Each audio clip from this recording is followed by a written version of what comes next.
Assalamualaikum warahmatullahi wabarakatuh. Bismillahirrahmanirrahim. Alhamdulillahirabbil alamin. Hamdan li rabbinal azimil jalil, salatan wassalaman li rasulih Muhammadinil hadid dalil wa ala alihi washabi amsalil qanatil amma ba'du. Bapak Ibu yang saya hormati, khususnya Sahibul Farah, yaitu Bapak Heru Muhardi yang bahagia punya cucu dan mengakikohkan, bertasyakur, berselamatan pada pagi hari ini, dan seluruh kepala sekolah yang hadir, khususnya kepala sekolah SMA dan seluruh jamaah yang rutin mengikuti Ahad pagi. Alhamdulillah, Majelis Al-Quran Al-Dzikra sekarang meningkat menjadi suatu lembaga, insya Allah segera realisasi pondok pesantren Al-Dzikra. Pentingnya memahami itu karena dengan memahami kita akan tidak salah mengaplikasikan.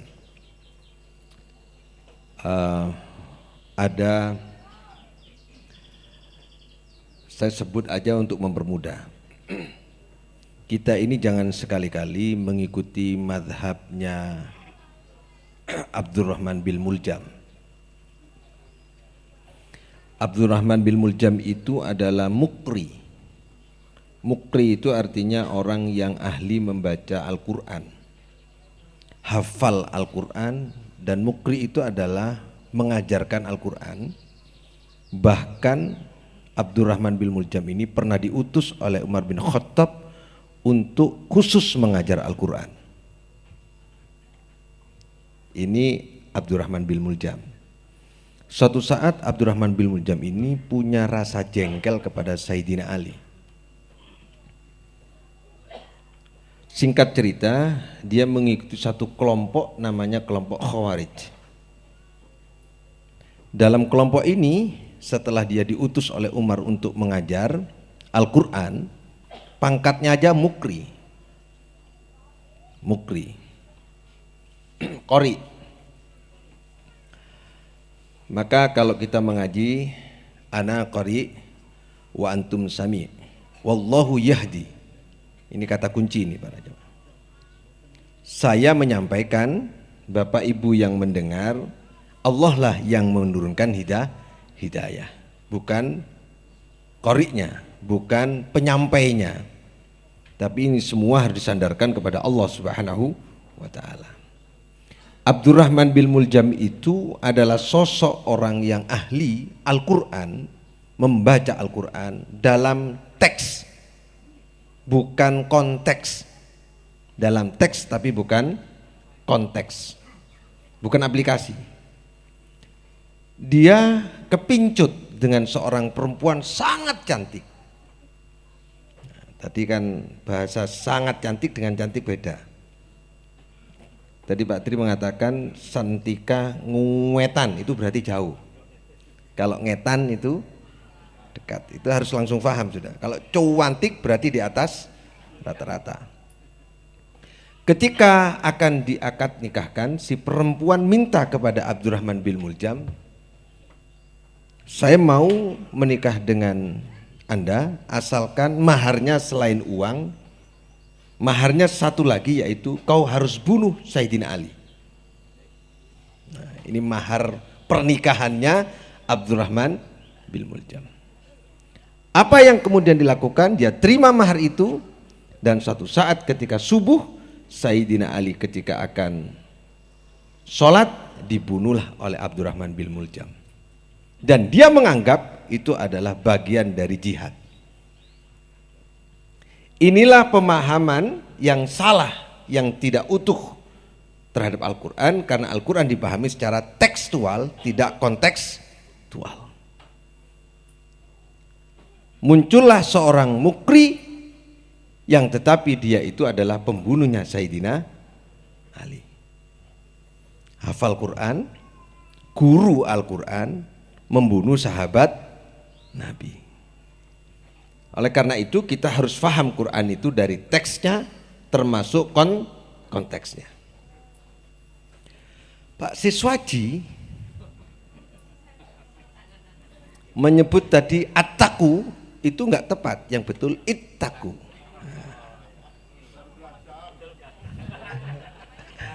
Tapi kalau hanya salah menyebut saja, kalau konteksnya itu aplikasinya betul, itu lebih baik daripada betul membacanya tapi aplikasinya salah. Pak Sisin Waji ini iya salah baca aja. Khalaqakum min nafsi wahidah bukan minan nas. Tadi kan disebut minan nas. Min anfusikum atau min nafsi wahidah. Jadi kon benakno tadi Pak Sis. Ya. Baik, itu para jamaah rahmati Allah, kita berangkatnya dari bukan teks tapi konteks. Teks itu untuk difahami, kemudian konteks itu untuk diaplikasikan. Ya ayuhan nas, ini coba kita akan bagaimana cara memahami agar Al-Quran itu kalau difahami bisa diaplikasikan. Orang itu tidak mungkin bisa mengaplikasikan dengan baik kalau pemahamannya salah. Walaupun pemahamannya betul, tetapi kalau i'tiqadnya salah akan menjadi salah. Ada 3 hal yang penting para jamaah. Pertama, i'tiqad, niat, tujuan, maksud. Kita harus kuat. La maqsudah illallah, itu harus kuat dulu. La ilaha illallah itu kalau ditarik secara filosofi, sesungguhnya di dalamnya ada bunyi begini. La maqsudah illallah, tidak ada yang kita maksud, yang dituju illallah kecuali Allah. Itu i'tiqad. Kemudian setelah kita tahu bahwa kita tujuan kepada Allah, harus paham. Abdurrahman bin Muljam itu maunya kepada Allah. Tapi dia bangga ketika membunuh Sayyidina Ali sebab bisa membela Khawarij. Bukan membela Islam, bukan karena Allah. Karena salah faham tadi itu. Jadi setelah i'tiqad baru meningkat kemudian ke faham, pemahaman, pengertian, keutuhan terhadap teks yang dibacanya. Baru kemudian yang ketiga adalah aplikasi. Ya ayuhan nas, surat An-Nisa ayat 1 ini. Hai manusia. Ini biasanya kalau turun di Madinah ya ayyuhalladzina amanu. Tapi ini di Madinah ya ayuhan nas. Kita cari kenapa surat yang biasanya turun, ayat yang biasanya turun di Madinah itu ya ayyuhalladzina amanu, tapi kemudian oleh Allah redaksi kalimat ini berbunyi ya ayyuhan nas yang biasa dipakai ketika turun di Mekah. Berarti menyangkut tentang hubungan sosiologi, menyangkut tentang kecerdasan. Orang yang telah beriman, yang sudah berada di Madinah, lalu kemudian disebut oleh Allah ya ayyuhan nas, itu di dalamnya ada kandungan maksud bahwa orang-orang yang beriman itu harus paham bahwa kita ini manusia, bukan kera. Kita ini manusia, sama-sama manusia. Mau beragama Islam, mau tidak beragama Islam, mau Cina, mau Eropa, semuanya sama, lahir dari rahim. Tidak ada manusia yang tidak lahir dari rahim. Semua lahir dari rahim. Haknya sama, maka ketika nyebut hak asasi manusia, itu haknya sama. Jatahnya sama. Punya hak untuk mendapatkan rezeki, punya hak untuk mendapatkan kasih sayang, punya hak untuk hidup dimanapun saja. Seluruh manusia itu. Maka ini disebutkan di Madinah ketika Rasulullah SAW mendirikan sebuah negara. Walaupun Rasul adalah seorang pemimpin yang tentu adalah pemimpin Muslim yang ternama, tapi manusia ini difahami oleh Rasulullah SAW sebagai seorang yang harus dilindungi, yang harus kemudian dijaga hak-haknya. Maka disebut ya ayyuhan nas. Jadi dari turunnya harus kita fahami dulu kenapa yang biasanya ya ayyuhalladzina amanu diganti ya ayyuhan nas. Ini para jamaah rahmati Allah. Ada pertanyaan kemudian, sakjane wong lanang mbek wong wedok iku sing luwih unggul siapa? Karena ada kelanjutan ayat ini, ittaqu rabbakum alladzi khalaqakum min nafsin wahidah min anfusikum min nafsi wahidah, dari diri yang satu yaitu Adam. Berarti perempuan itu asalnya dari Nabi Adam. Akhirnya laki-laki merasa lebih unggul dari perempuan. Logika ini menjadi salah ketika disebutkan begini. Saya dulu dari rahim ibu. Istri saya juga dari rahim ibu. Anak saya yang laki juga dari rahim ibu. Berarti yang mulia siapa? Sama-sama dari rahim ibu. Saya ini laki-laki juga lahir dari rahim ibu. Perempuan juga lahir dari rahim ibu. Maka tidak boleh ada lagi yang mengatakan laki-laki lebih hebat daripada perempuan. Ini sudah bicara tentang toleransi. Ini sudah bicara tentang emansipasi. Ayat ini sudah berkembang, maka disebut ya ayuhan nas. Ini para jemaah rahmati Allah. Ittaqu rabbakum. Ini ada 3. Ayat ini akan saya sampaikan di dua tempat. Sekarang dan besok. Insya Allah di tempat pengajian. Karena ayat ini kalau dijelaskan panjang sekali. Ya ayuhan nas ittaqu rabbakum. Di tengah-tengah ittaqullah. Setelah ittaqullah ada lagi ittaqu al-arham. Wal arham itu atofnya kepada wattaqullah. Ada 3. Ittaqullah, Rabb, dan al-arham. Ya ayuhan nasu taqu rabbakumul ladzi khalaqakum min nafsin wahidah wa khalaqa minha zawjaha wa batha minhuma rijalan katsira wa nisaa. Ini menyangkut tentang pemahaman. Wattaqullaha alladzi tasaaluna bihi, ini menyangkut tentang i'tiqad.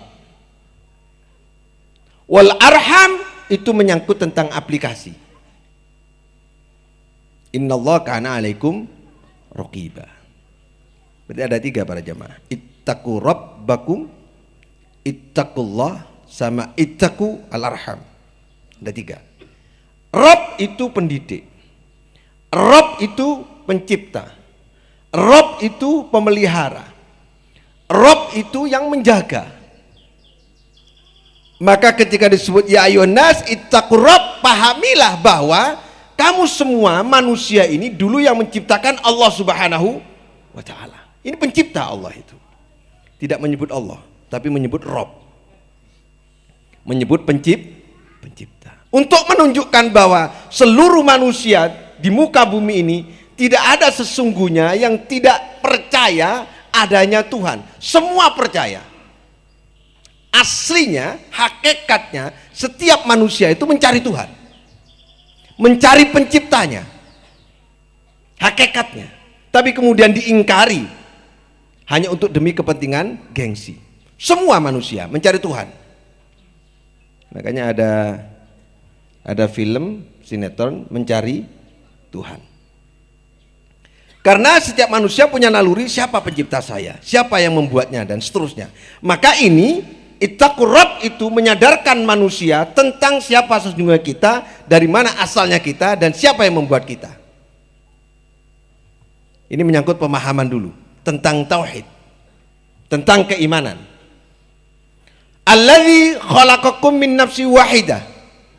Tuhan Rabb itu tadi, yaitu yang mencipta kita semua min nafsi wahidah, dari diri yang satu. Nah, ini ilmu pengetahuan jongkok ini. Di konteks ini ilmu pengetahuan jongkok, Pak, nggak bisa meraba.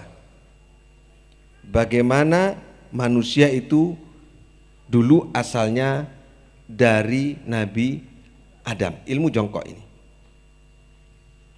Karena Nabi Adam itu dulu asalnya min solsolim bin hamaim masnun, dari tanah liat, dari lempung, tanah lempung atau tanah liat yang kemudian dibentuk dengan kun fayakun.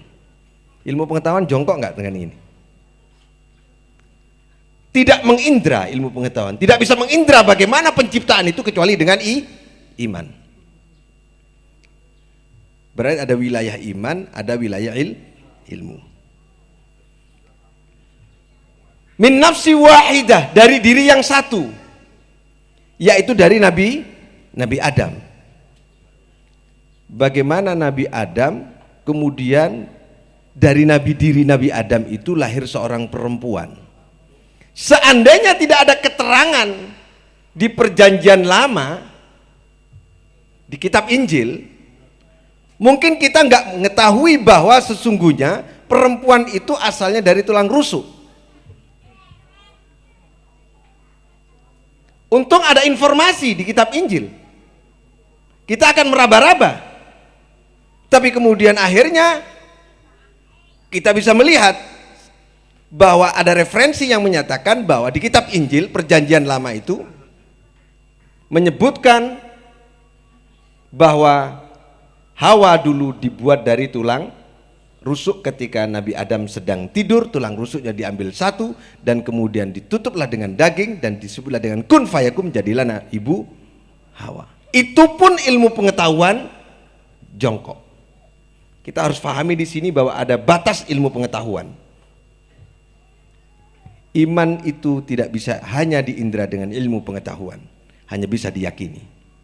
Ini kita harus pahami dulu bahwa Allah semua yang menciptakan, Tuhan ini yang menciptakan kita semua dari diri yang satu.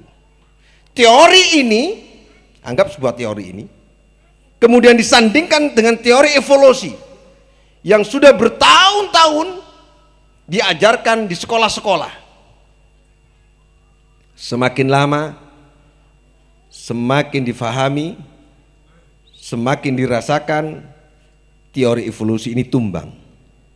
Tidak ada bukti sedikit pun, referensi sedikit pun yang menyebutkan bahwa sesungguhnya manusia ini asalnya dari kera. Nggak ada referensi. Maka referensinya ada di Al-Quran, ada di kitab Injil. Luar biasanya begini para jamaah. Di Al-Quran tidak disebutkan tulang rusuk, di kitab Injil disebutkan tulang rusuk. Ini untuk mempertemukan bahwa sesungguhnya Al-Quran dan kitab Injil itu tidak ada yang berbenturan. Maka kita harus beriman juga dengan kitab Injil. Ini dalam konteks pemahaman kenapa disebut ittaqur Rabb. Karena Rabb itu pendidik. Rabb itu maknanya pendidik. Berarti konteks di ittaqur Rabb itu sebenarnya bagaimana kita memahami. Baru kemudian wabatha minhuma rijalan katsira wa nisaa.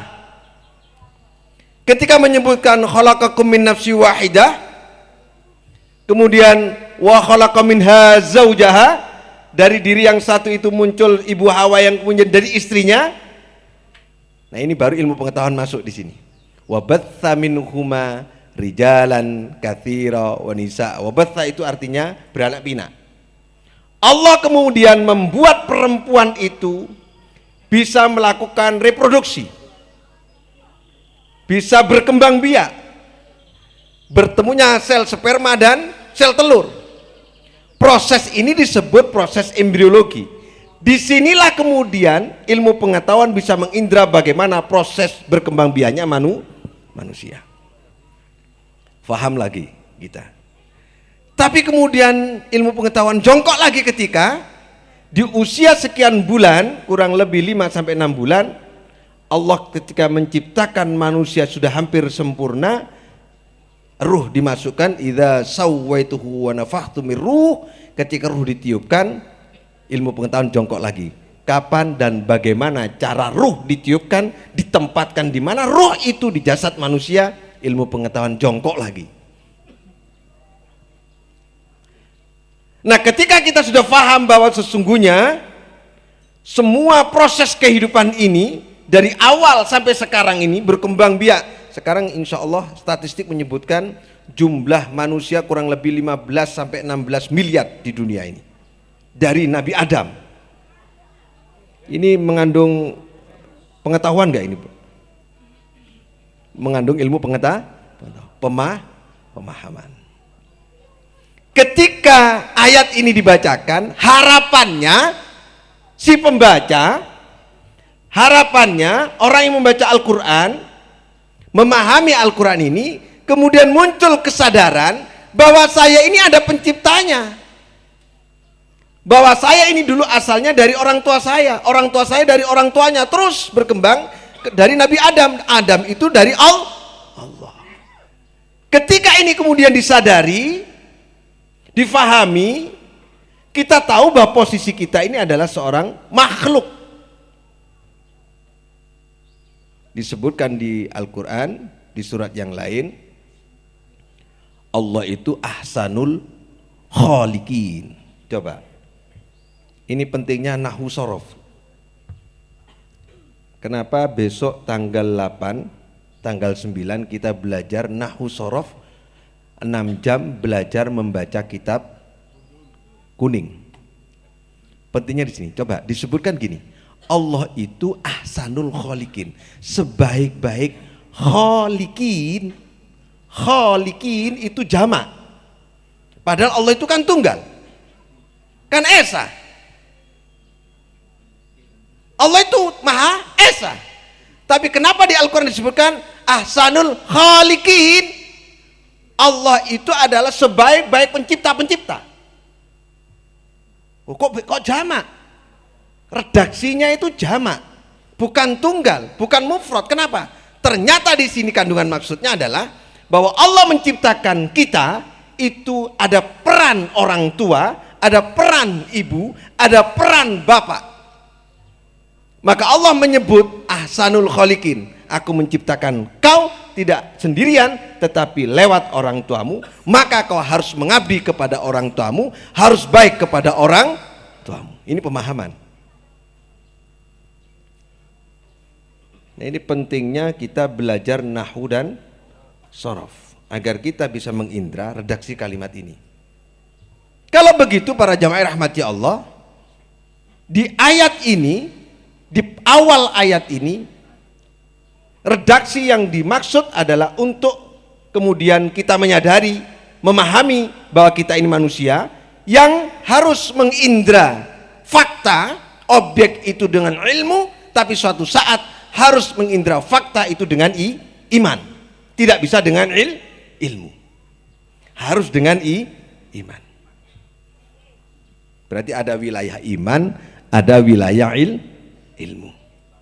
Kapan ini bisa dilogikakan dan kapan ini tidak bisa dilogikakan. Ketika sudah faham para jamaah, ketika kita sudah faham, contohnya begini.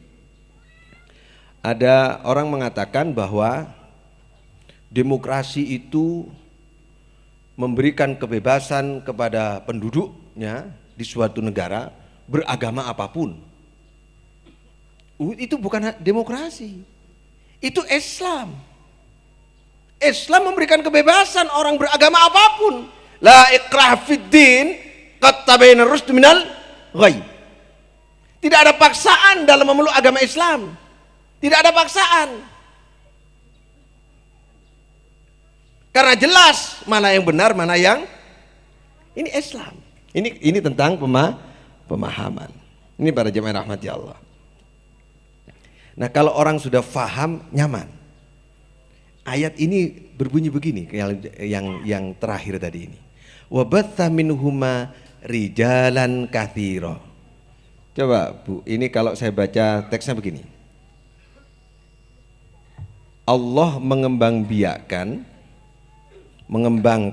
dari dua manusia itu menjadi banyak, rijalan katsira, laki-laki katsira yang banyak, wanisaa tidak katsira. Katsira itu artinya banyak. Rijal itu laki-laki, nisa perempuan. Redaksinya ya, saya baca bahasa Indonesianya. Wabatha minhuma, dan Allah mengembangbiakkan dari keduanya, Nabi Adam dan Ibu Hawa, punya anak, rijalan katsira, laki-laki banyak, wanisaa dan perempuan-perempuan, tidak disebut banyak.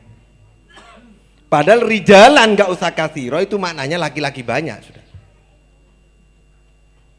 Tapi kenapa ada di sini disebutkan rijalan katsira? Ini dalil untuk laki-laki ini. Coba kalau kita mau pahami ini. Rijalan katsira ini bicara tentang sesungguhnya kualitas seorang laki-laki. Posisi laki-laki itu ar-rijalu qawwamuna 'alan nisa. Jadi bukan bicara katsira dalam makna kuantitas, jumlah, tapi bicara tentang kualitas, peran, tanggung jawab. Melahirkan seorang laki-laki, melahirkan anak-anak laki-laki yang punya tanggung jawab lebih dibandingkan seorang perempuan. Jadi laki-laki ini harus lebih bertanggung jawab terhadap kehidupan ini kepada perempuan. Ini bicara tentang kualitas. Ini para jemaah rahmati Allah. Ini yang pertama tentang pemahaman. Ini memang ayat ini agak berat-berat sedikit ini. Ittaqu rabbakum. Kita berzikir dulu. Subhanallah.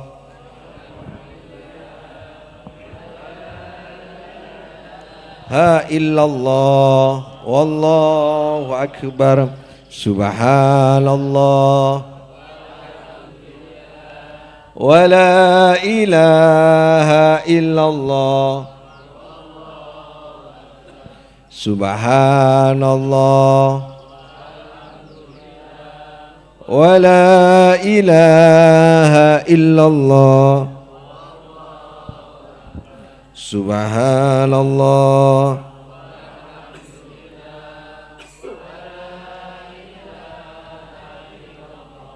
Wallahu akbar. Subhanallah.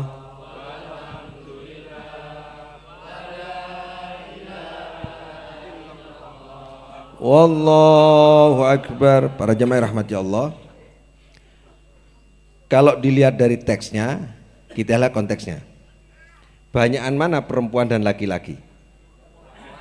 Tapi kenapa Al-Quran menyebutkan laki-laki banyak, kalau perempuan nggak disebut banyak? Kalau kita membaca teks saja, tidak melihat konteks, kita bisa salah paham. Kalau gitu Al-Quran tidak relevan dengan kenyataan. Kan bisa begitu? Karena Al-Quran menyebutkan laki-laki banyak, perempuan tidak disebut banyak. Katsira di sini bukan bermakna jumlah, tapi bermakna kualitas. Ini yang laki-laki harus tersinggung, harus lebih berkualitas harusnya. Ar-rijalu qawwamuna 'alan nisa. Nah, disinilah saya ingin menyampaikan begini para jamaah. Berpikir itu harus memenuhi 3 syarat. Ketika kita ingin mengolah suatu pemahaman dari sebuah ilmu pengetahuan, syaratnya 3. Pertama, harus radikal. Yang kedua, harus sistematis.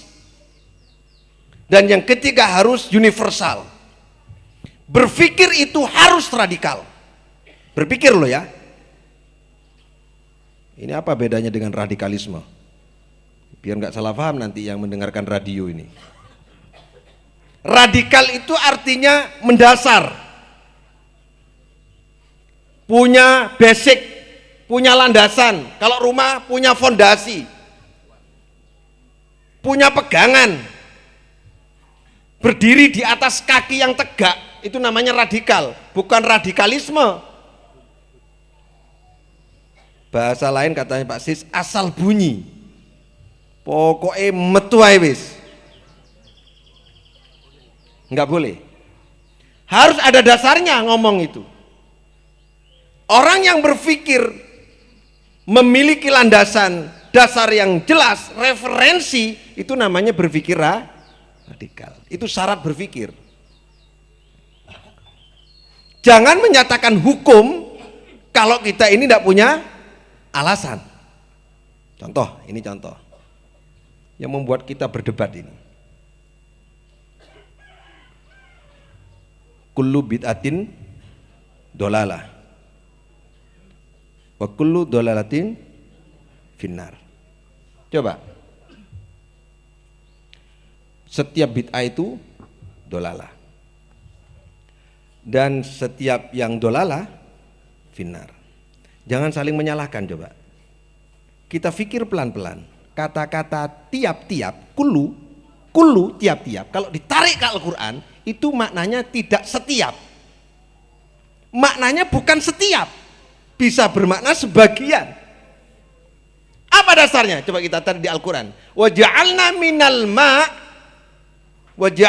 minal ma, kami jadikan dari air kulla, tiap-tiap syai'in hayyin, yang hidup. Apa betul setiap yang hidup terbuat dari air? Tidak. Jin tidak dibuat dari air. Iblis tidak dibuat dari, malaikat tidak dibuat dari. Berarti kullu di sini tidak bermakna ada sebagian yang tidak dibuat dari. Kalau ini ditarik untuk mempertemukan antara satu faham dengan faham yang lain, maka kita tidak boleh memvonis semua yang tidak ada dianggap bid'ah. Ini dasarnya dari Al-Quran.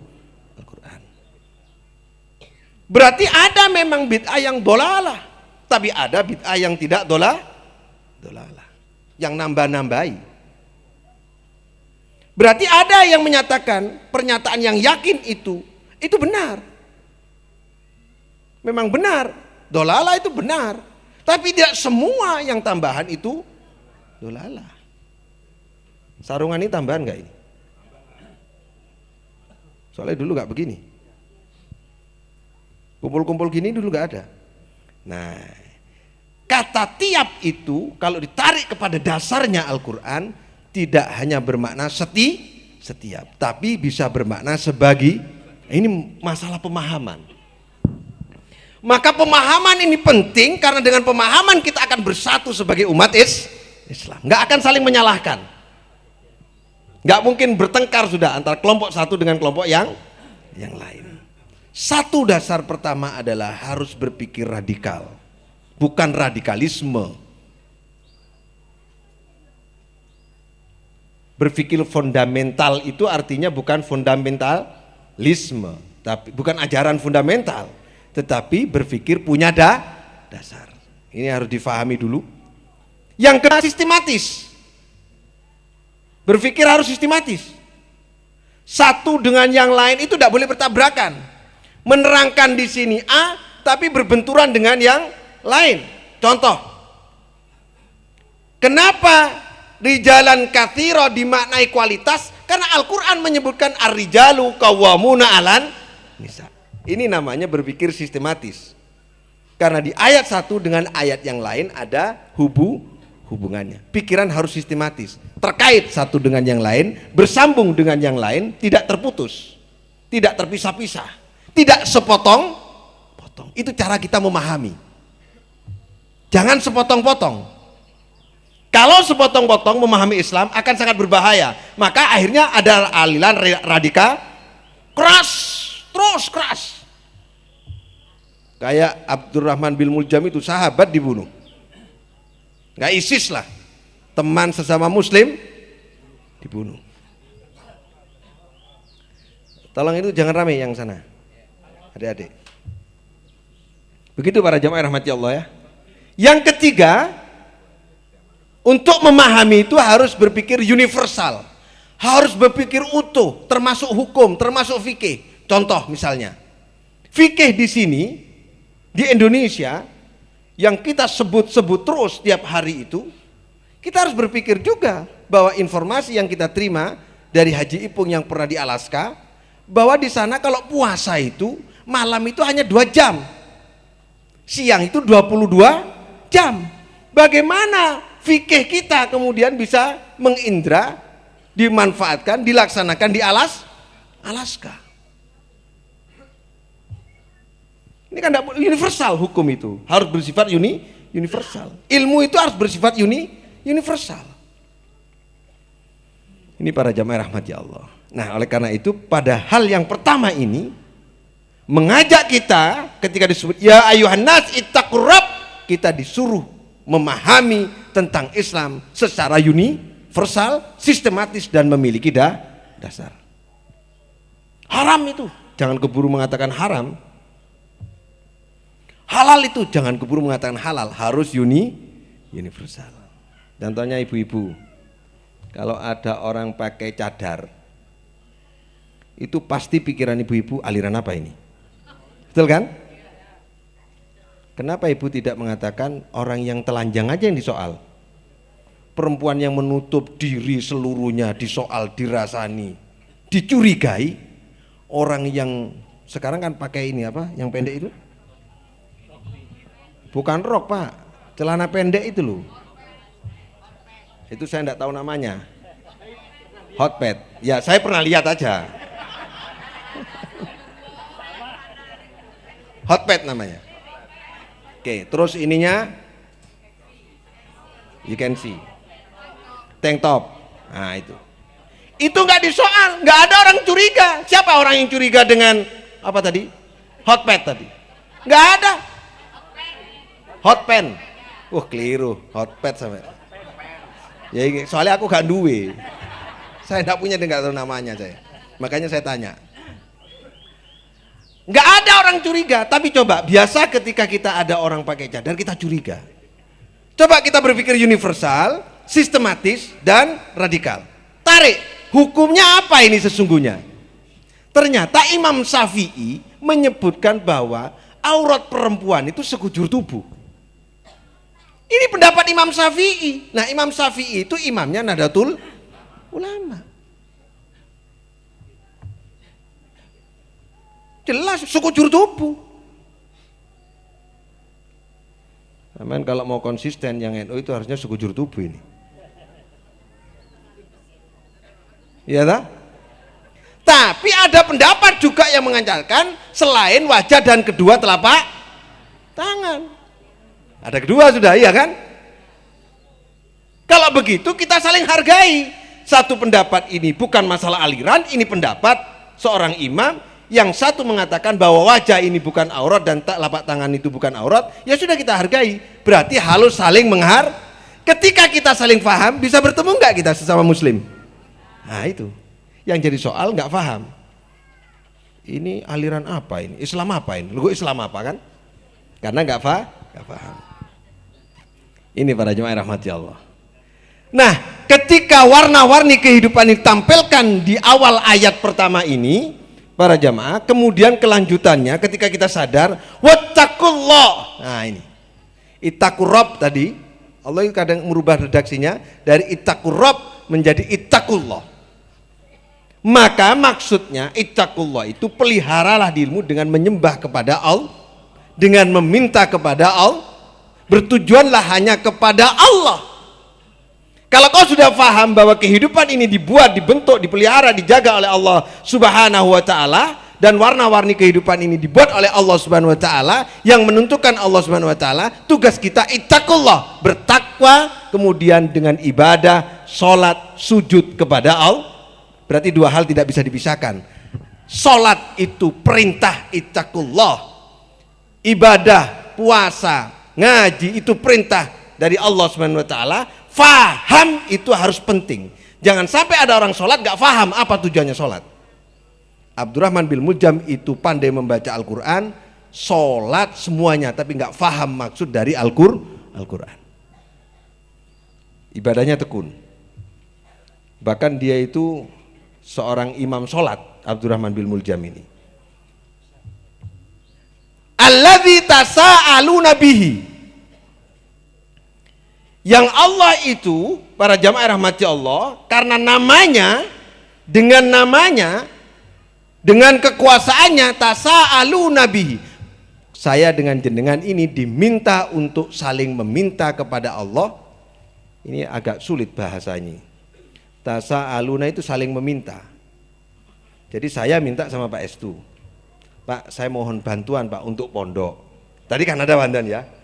Pak, saya minta bantuan kepada kepala sekolah SMA Genteng 20 meter. Itu harus ada bunyi begini Pak, kalau perintah ini. Tasa'alu nabihi, harus karena Allah. Saya memintakan kamu ini karena Allah. Karena ingin buat pondok. Pondok ini karena Allah. Maka aku minta kepadamu karena Allah. Dengan nama Allah. Nah, gitu harus begitu. Bukan karena Wahyudi, bukan karena Pak Siswaji, bukan karena pengawas tadi kasih penilaian, enggak boleh itu Pak tadi. Oh guyon, boleh lah guyon boleh Pak. Ini ngaji punyanya Pak Sis soalnya tadi. Nanti ini kan akan ada tahap ketiga kepala sekolah. Sampean harus nyumbang. Nah ini enggak harus karena Allah. Alladzi tasaaluna itu maksudnya saya kalau meminta tolong kepada ibu-ibu minta tolong kepada saya itu karena Allah. Berarti apa berarti? Kita dengan Allah ini harus terus meminta, tapi hakikatnya kula kalian jenengan sedaya itu diberi oleh sesama manusia. Semua ini dari Allah Subhanahu wa taala. Nah, ini ibadahnya begitu. Harus dengan Allah. Inni wajjahtu fataras samawati wal ard. Inna sholati wa nusuki wa mahyaya wa mamati lillahi. Lillah. Abdurrahman bil Mujam itu bukan lillahi, tapi lil khawarij, tapi karena organisasi. Ini demi organisasi, nggak boleh. Demi Allah. Kalau terus ditambahi demi organisasi boleh, setelah demi Allah. Yang terakhir para jamaah. Sebelum yang terakhir kita baca zikir dulu. La ilaha illa anta subhanaka inni kuntu minadh la subhanaka inni kuntu minadh la ilaha subhanaka inni kuntu minadh zalimin la ilaha subhanaka inni kuntu minadh. Para jamaah ada 3 tadi, ittaqu rabbakum, ittaqullah, sama ittaqu al-arham. Ittaqu Rabb itu kepada Rabb itu pendidik, pemelihara, pencipta. Ittaqullah kepada Allah. Rabb ini berarti tauhid rububiyah. Ittaqullah tauhid uluhiyah. Nah, yang sekarang yang ketiga. Ittaqu, takwalah, peliharalah, jagalah dirimu al-arham. Al-arham itu maknanya orang-orang yang mempunyai hubungan kasih sayang. Ini kalau dimaknai begini, takwalah kepada orang-orang yang memiliki kasih sayang, bisa salah paham, betul nggak ini? Yang satu ittaqu, takwalah kepada Rabb. Yang kedua ittaqu, takwalah kepada Allah. Yang ketiga ittaqu, ittaqunya dihilangkan jadi wal arham. Nahunya begitu. Sebenarnya wattaqullah alladzi tasaaluna bihi wattaqul arham gitu. Ittaqu al-arham, kenapa al-arham? Seolah-olah ini kalau redaksi ini putus, salah. Takwalah engkau kepada orang-orang yang memiliki hubungan kasih sayang. Al-arham itu asal katanya rahim. Coba Bu. Rahim, rahim. Kandungan ibu itu namanya rahim. Makanya jangan bilang silaturahmi, silaturrahim. Kalau rahmi itu isinya kandungan. Bisa darah. Apalagi yang ada di dalam. Kotoran. Makanya silaturahmi itu salah. Yang betul silaturrahim. Rahim, silaturrahim, rahim. Menyambung kasih. Al-arham itu jamaknya. Jamaknya rahim. Jamak taksir ini. Rahim. Al-arham. Arham, orang-orang yang memiliki hubungan kasih sayang. Kok bisa ya ayat ini redaksinya begini? Dari ittaqu rabbakum, ittaqullah, terus kemudian al-arham. Ternyata para jemaah, setelah kita faham terhadap Islam, terus takwa kepada Allah, sholat nggak cukup. Ayahab ini Coro Malang, bahaya. Nggak cukup, hanya yakin kepada Allah nggak cukup. Percaya bahwa ini ciptakan Allah semua, dan sholat harus tekun tiap hari, tiap malam, tiap pagi, tiap siang. Nggak cukup ini. Ada ittaqu al-arham. Al-arham harus membangun hubungan kasih sayang. Kenapa sebab? Karena kamu, gitu seandainya diterjemahkan, karena kamu yang memiliki hubungan kasih sayang dulu dari rahim yang satu, yaitu rahimnya ibu Hawa. Karena kamu dulu asalnya dari rahim yang satu, ibu Hawa. Banyak rahim itu kemudian dari rahim itu sesungguhnya dari rahim yang satu, yaitu ibu Hawa. Ibu Hawa itu dari Nabi Adam itu dari kun fayakun. Hakikatnya orang yang membangun kasih sayang sesama manusia sama dengan bertakwa dan mengabdi kepada Allah, karena hakikatnya kita sama-sama dicipta oleh Allah. Orang yang tidak mau menghargai orang lain, tidak mau menghormati orang lain, hakikatnya tidak bertakwa kepada Allah Subhanahu wa taala, karena sama-sama dari rahim yang satu kok bertengkar. Islam ini. Berarti Islam itu tidak suka pertengkaran. Tidak suka anarkis. Nah, kalau difahami seperti ini, Islam ini menjadi rahmatan lil alamin. Opo awakmu ireng? Misalnya, loh aku maki ireng kan teko rahim, kamu kuning, ya teko rahim sama. Enggak ada Cina, enggak ada. Iya tuh. Terus ini agamanya beda, Pak. Loh, walaupun agama beda, kita harus punya kasih sayang sama dia. Karena sesama manusia. Itu mata sipit, itu hidung bangir dan seterusnya. Kita harus tetap baik semua kepada seluruh manusia. Ini para jamaah rahmati Allah. Makanya ada prinsip-prinsip baik karena basyariah, ya, karena watoniyah. Basyariah itu sesama manusia, watoniyah sebagai suatu negara. Oleh karena itu para jamaah rahmati Allah, bahwa perintah yang terakhir adalah agar kita memelihara.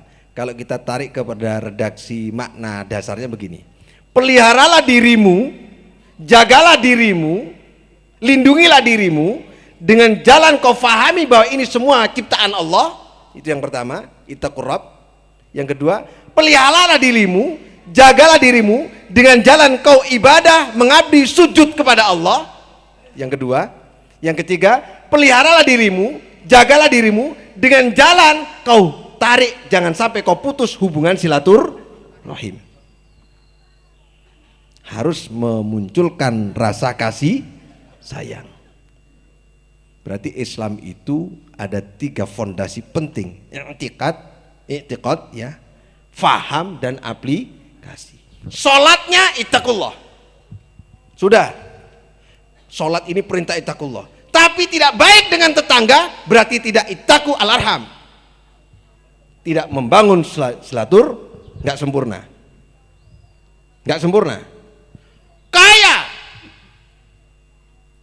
raya, zakat, puasa, tapi tidak menyapa dengan tetangga, tidak baik dengan keluarganya, satru coro Jawa nih, tidak sempurna.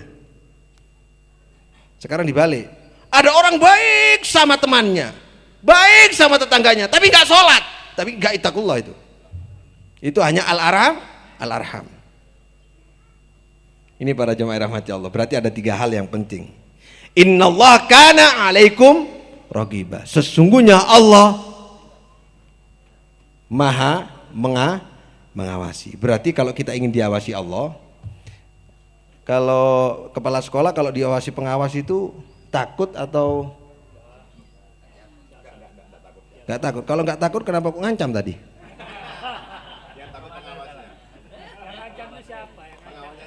Kan bisa diganti redaksinya. Alhamdulillah, kepala sekolah akan lebih baik kalau 20.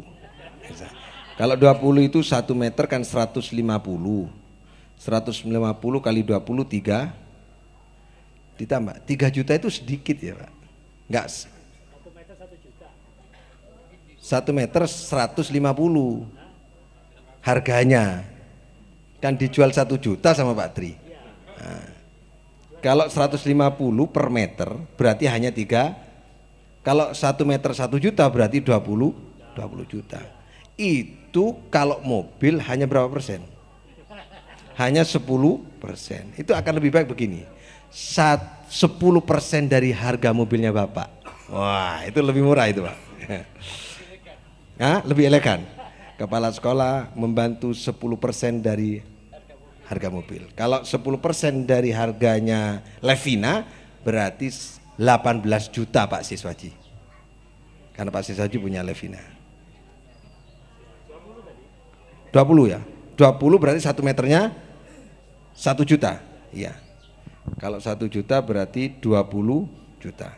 Kabotan kepala sekolah itu Pak. Tidak harus langsung. Berat ya Pak ya? Kepala sekolah kan berat ya?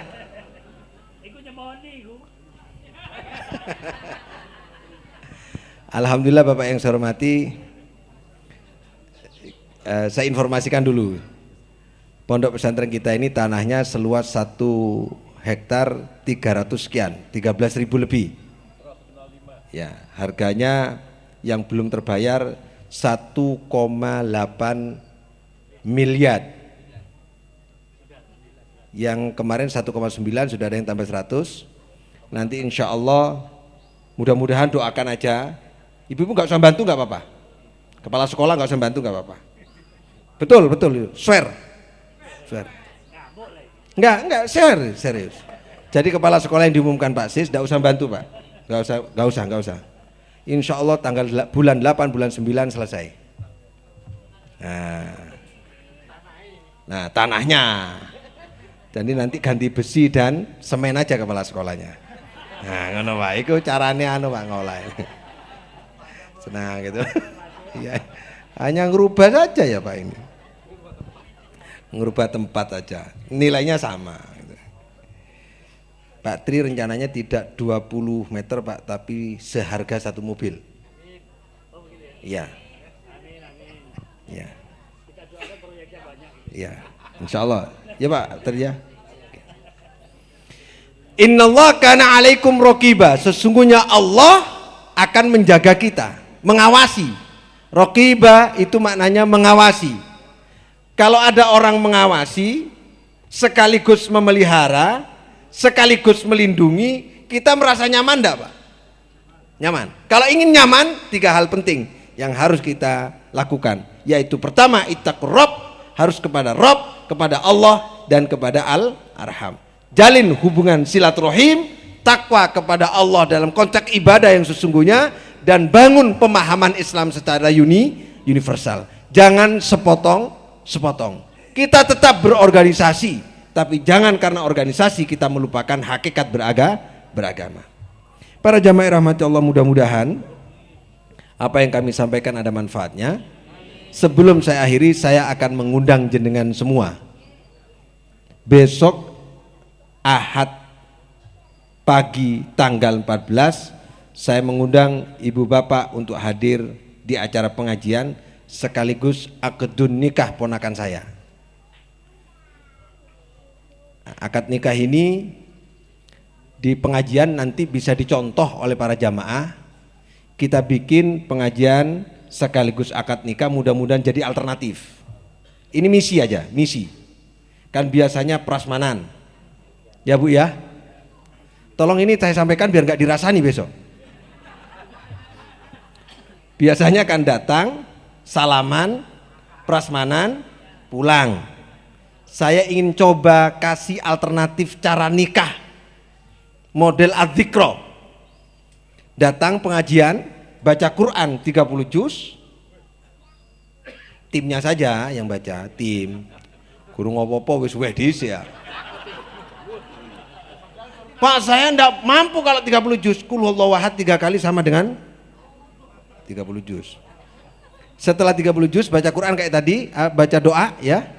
Setelah baca doa kita baca sholawat. Setelah itu akad nikah. Akad nikah. Nah, nanti kita bikin pentas nikahnya di sini, pentas pengajian di sini, sana pentas nikah. Pentas nikah itu khusus laki-laki, wali, dan pengulu. Pihak perempuan ada di sana. Ini sekaligus misi agar bisa dicontoh nanti. Perempuan tidak dijadikan satu dengan calon mempelai laki-laki, karena syariatnya yang betul adalah perempuan sendiri. Oke? Jadi besok ini akad nikah sekaligus mudah-mudahan jadi alternatif cara nikah gitu ya. Saya tidak ingin mengatakan yang paling benar, tapi kita ikhtiar gitu ya, ikhtiar. Terus tidak ada berkatan. Tak umumno dhisik iki.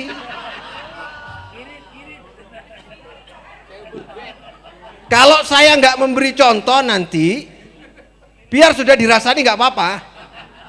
Insya Allah kita mampu bikin berkat.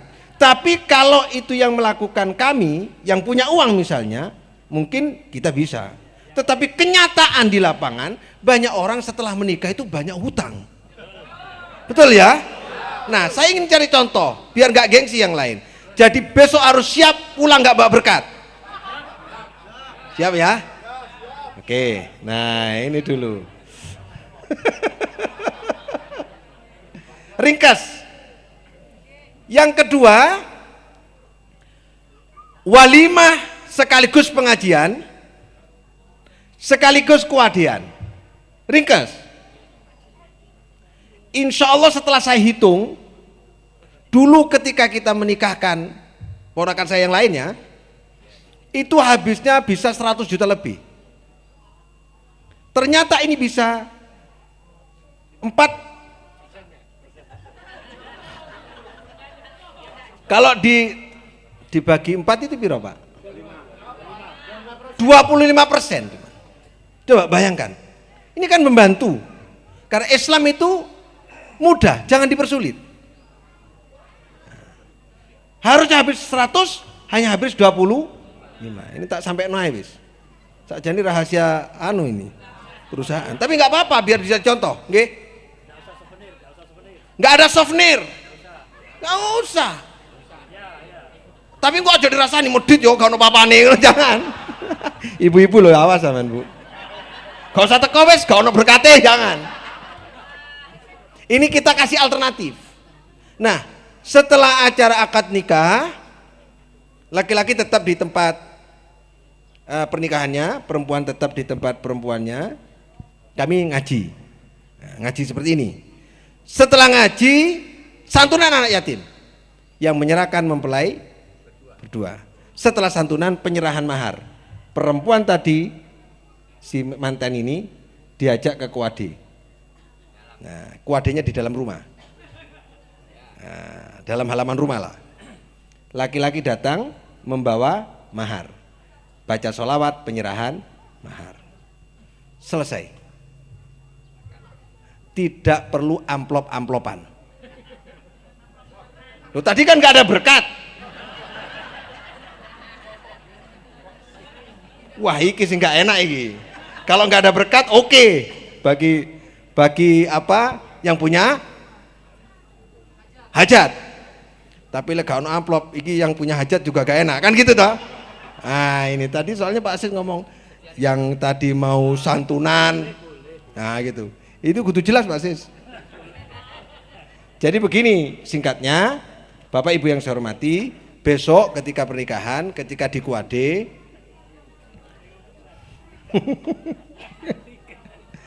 tidak ada keharusan untuk ngamplopi. Nggih. Perkara jenengan mau beri, kita tidak kuasa untuk menolak. Ya mosok wong ngekei terus jangan misal gitu. Kan enggak boleh, enggak elok. Tapi tidak gitu. Jadi ini ambil jalan tengah ini. Biar ibu tidak terbebani, kok usah teko pengajian aku gak nggo duit, gak usah. Insya Allah tidak akan dirasani. Wong gak nggo berkat kok ngerasani. Nah gitu ya. Jadi santai-santai saja. Nggak ada absen. Jadi mohon hadir dan mudah-mudahan besok ini menjadi misi kami untuk memberikan alternatif cara menikah dengan sederhana. Nanti jamaah yang punya hajat seperti itu, ayo kita rekodoyo itu apa? Kita Rekodoyo bukan upayakan, Pak. Misalnya ada yang mau mantu, ya Pak Sis misalnya ya, mau mantu atau Pak Mujib kan sebentar lagi mantu ya. Nanti kita siapkan pengajian Ahad pagi model begitu, nggak usah ke gedung Pak, mahal Pak gedung itu, sewa gedungnya, apalaginya cateringnya. Insya Allah yang nggak mendukung saya ini hanya pemilik catering. Ya, cateringnya berapa juta ya Pak? Hikmahnya coba, salaman, foto, makan, pulang. Hikmah apa itu? Makannya berdiri. Ya, oke lah. Ayo kita kasih alternatif sekarang. Kasih alternatif. Mudah-mudahan Islam itu yassiru wala tu'assiru. Mudah dan jangan dipersulit. Ya, saya kira itu. Mudah-mudahan bisa hadir. Ya, nggak usah bawa amplop, nggih. Sepakat nggih? Nggak ada berkat. Tapi tetap makan pagi, tetap ada itu, tetap. Wallahul muwaffiq ila muthariq. Wassalamualaikum warahmatullahi wabarakatuh. Ada yang lupa sebentar, ada yang lupa.